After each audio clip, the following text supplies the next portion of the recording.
Assalamualaikum warahmatullahi wabarakatuh. Perkenalkan, nama saya Triandini dengan NIM C10266 dari Prodi Akuntansi Universitas Jambi.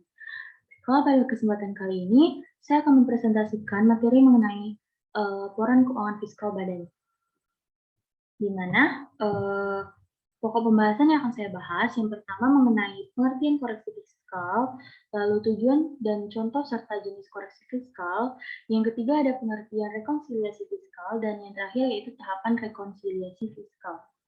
Baiklah, langsung saja ke materi yang pertama, mengenai pengertian koreksi fiskal. Nah, di sini koreksi fiskal merupakan kegiatan dalam pencatatan, pembetulan, dan penyesuaian yang harus dilakukan oleh wajib pajak. Sebelum dilakukannya koreksi fiskal, seorang wajib pajak diimbau mengetahui kebijakan fiskal yang berlaku.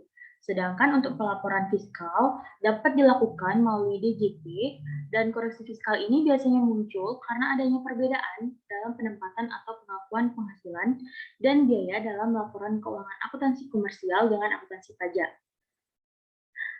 Kelas selanjutnya yaitu tujuan dari koreksi fiskal ini ada 3. Yang pertama yaitu untuk pengecekan draft pajak. Yang kedua sebagai alat untuk memenuhi draft laporan. Dan yang ketiga yaitu meminimalisir salah hitung pajak. Baiklah, selanjutnya. Nah, di sini contoh dari koreksi fiskal ini dibedakan menjadi 2 kelompok. Yang pertama ada perbedaan beda tetap, dan yang kedua perbedaan beda waktu. Nah, yang dimaksud dengan perbedaan beda tetap yaitu biaya yang penghasilannya dapat diakui dalam perhitungan penjumlahan laba neto akuntansi komersial, namun tidak diakui dalam perhitungan pajak. Yang kedua, perbedaan beda waktu itu merupakan biaya dan penghasilan yang tidak diakui oleh akuntansi komersial dan dapat dikatakan sebaliknya tidak dapat diakui secara sekaligus oleh akuntansi pajak karena terdapat perbedaan dalam metode pengukuran atau pengakuan. Baiklah, selanjutnya. Nah, di sini ada jenis koreksi fiskal, itu ada 2. Yang pertama koreksi fiskal positif dan koreksi fiskal negatif. Yang dimaksud dengan koreksi fiskal positif yaitu disebabkan oleh biaya-biaya yang tidak diperkenankan oleh pajak sebagaimana diatur dalam pasal 9 UU PPH, di mana biaya-biaya tersebut seperti biaya yang dibebankan atau dikeluarkan untuk kepentingan pribadi wajib pajak atau orang yang menjadi tanggungannya. Sedangkan untuk koreksi fiskal negatif yang menyebabkan adanya laba kena pajak berkurang atau pengurangan PPh terutang sebab pendapatan lebih tinggi daripada pendapatan fiskal dan biaya-biaya komersial yang lebih kecil daripada biaya-biaya fiskal. Oleh sebab itulah kita harus melakukan koreksi fiskal negatif. Baiklah, selanjutnya yaitu rekonsiliasi fiskal.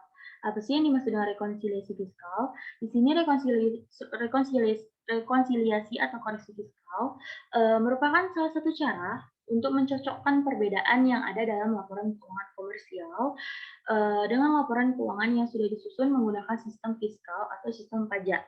Selain itu, dalam rekonsiliasi atau koreksi fiskal ini juga dapat diartikan sebagai langkah wajib pajak dalam mencocokkan laporan keuangan apabila terdapat perbedaan antara laporan komersial berdasarkan SAK atau sistem keuangan akuntansi dengan laporan keuangan berdasarkan sistem fiskal atau sistem pajak. Baiklah, selanjutnya. Nah, di sini ada materi terakhir mengenai tahapan rekonsiliasi fiskal. Nah, dalam melakukan rekonsiliasi fiskal ini perlu diperhatikan beberapa tahapannya. Yang pertama harus dilakukan yaitu pengenalan terlebih dahulu untuk menyesuaikan fiskal yang diperlukan. Yang kedua, melakukan analisis elemen yang sesuai agar bisa menentukan pengaruh elemen tersebut terhadap laba usaha yang sudah terkena pajak. Lalu yang ketiga, perlu melakukan koreksi fiskal dengan cara memantau angka-angka koreksi fiskal positif dan negatif. Dan yang terakhir yaitu membuat susunan laporan keuangan berdasarkan fiskal yang nantinya digunakan sebagai lampiran SPT tahunan pajak penghasilan.